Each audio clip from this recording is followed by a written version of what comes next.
உத்திரமேரூரில் கஞ்சா வழக்கில் வாலிபர் கைது. போலீசார் தீவிர விசாரணை மேற்கொண்டு வருகின்றனர்.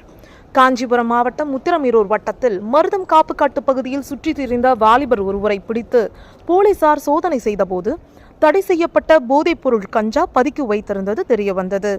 உத்திரமேரூர் காவல் நிலைய சரகத்திற்குட்பட்ட பகுதியில் இன்ஸ்பெக்டர் வெங்கடேசன், சப் இன்ஸ்பெக்டர் ராஜா தலைமையிலான காவல்துறையினர் ரோந்து பணியில் ஈடுபட்டிருந்தனர்.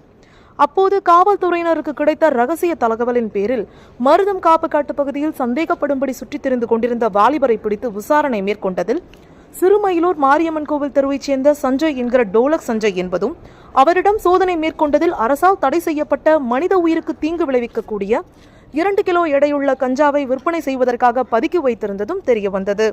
இதுகுறித்து உத்திரமேரூர் போலீஸ் இன்ஸ்பெக்டர் வெங்கடேசன் வழக்கு பதிவு செய்து விசாரணை மேற்கொண்டு சஞ்சய் என்கிற டோலக் சஞ்சயை கைது செய்து அவரிடமிருந்து 2 கிலோ எடையுள்ள கஞ்சாவினை பறிமுதல் செய்து புழல் சிறையில் அடைத்தனர்.